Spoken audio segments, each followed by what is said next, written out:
আসসালামু আলাইকুম রহমতুল্লাহ। এই পর্বে আমরা আলোচনা করব এলেম অর্জনের গুরুত্ব নিয়ে। এলেম অর্জনের অনেক গুরুত্ব রয়েছে।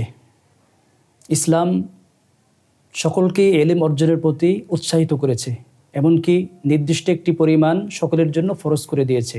তাই তো সুনান ইবনে মাজার 224 নং হাদিসে রাসূলুল্লাহ সাল্লাল্লাহু আলাইহি ওয়াসাল্লাম বলেছেন, তলাবুল ইলমি ফরিদাতুন আলা কুল্লি মুসলিম। প্রতিটি মুসলমানের জন্য এলেম অর্জন করা ফরজ। এলেম অর্জনের গুরুত্ব দিতে গিয়ে আল্লাহ তাআলা সূরা তওবার 122 নং আয়াতে বলেছেন, ওয়ামা কানাল মুমিনুনা লিয়ানফিরু কাফা ফালাউলা নাফারা মিন কুল্লি ফিরকাতিন মিনহুম তাইফা লিয়াতাফাক্কাহু ফিদ্দীন ওয়ালিয়ুনযিরু কওমাহুম ইযা রাজাউ ইলাইহিম লাআল্লাহুম ইয়াহযারুন। মুমিনদের জন্য এটা উচিত নয়, শোভনীয় নয় যে তারা সকলেই সর্বদা একসাথে জিহাদের জন্য বের হয়ে যাবে। বরং কেন এমন হয় না যে তাদের প্রতিটি বড় দল থেকে একটি অংশ বের হবে, যাতে যারা বের হয়নি তারা এলেম অর্জনে লিপ্ত থাকতে পারে, এবং যখন কওমের ওই সমস্ত লোক যারা জিহাদে যায়নি তাদের কাছে ফিরে আসবে তখন তারা তাদেরকে সতর্ক করবে, ফলে তারা সতর্ক হবে। এই আয়াতের ব্যাখ্যায় ইমাম কুরতুবী রাহিমাহুল্লাহ তার তাফসিরে কুরতুবীর 8 নং খণ্ডের 295 নং পৃষ্ঠায় বলেছেন, হাদিহিল আয়াতু আসলুন ফি উজুবি তলাবিল ইলমি ওয়া ক্বালা আইদান তলাবুল ইলমি ফাযীলাতুন আযীমা ওয়া মারতাবাতুন শরীফা লা ইউয়াজিহা আমালুন। যার অর্থ হলো এই আয়াতটি এলেম অর্জন এর আবশ্যকীয়তা হওয়ার ক্ষেত্রে একটি বড় দলিল। তিনি আরো বলেন, এলেম অর্জন করা এমন মর্যাদাময় বিষয় এবং গুরুত্বপূর্ণ বিষয় যে এর সমকক্ষ অন্য কোনো আমল হতে পারে না। সুবহানাল্লাহ।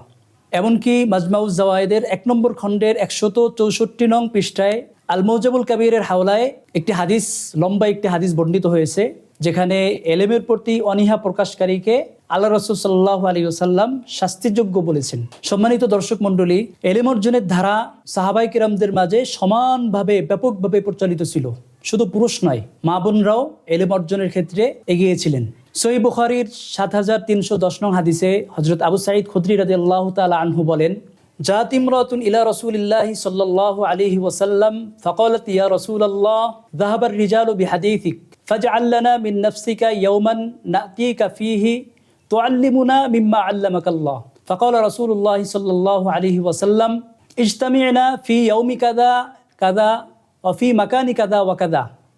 ফাজতামা'না ফাতাহুন্না রাসূলুল্লাহ সাল্লাল্লাহু আলাইহি ওয়াসাল্লাম ফাআল্লামাহুন্না মিম্মা আল্লামাহুল্লাহ। অর্থাৎ একজন মহিলা নবী সাল্লাল্লাহু আলাইহি ওয়াসাল্লামের কাছে এসে বললেন, হে আল্লাহর রাসূল, সকল হাদিস তো পুরুষ সাহাবীগণ, পুরুষ লোকেরা শুনে নিচ্ছে, আমরা কিছুই শুনতে পাচ্ছি না। তাই আপনার পক্ষ থেকে আমাদের জন্য একটি দিন ধার্য করে দিন, যেই দিনে আপনি আমাদেরকে শিক্ষা দিবেন। তখন নবী সাল্লাল্লাহু আলাইহি ওয়াসাল্লাম ওই মহিলাকে লক্ষ্য করে বলেছেন যে তোমরা অমুক অমুক স্থানে অমুক অমুক দিনে জমা হবে। ফলে তারা ওই সময়ে জমা হয়েছেন এবং আল্লাহ রাসূল সাল্লাল্লাহু আলাইহি ওয়াসাল্লাম তাদেরকে ওই দিনগুলোতে শিক্ষা দিয়েছেন।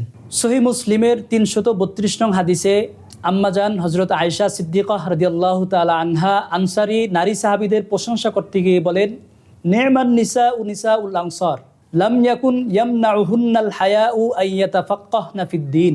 নারীদের মধ্যে আনসারী নারীগণ কতই না উত্তম যে লজ্জা শরম তাদেরকে এলেম অর্জন করা থেকে বিরত রাখে না।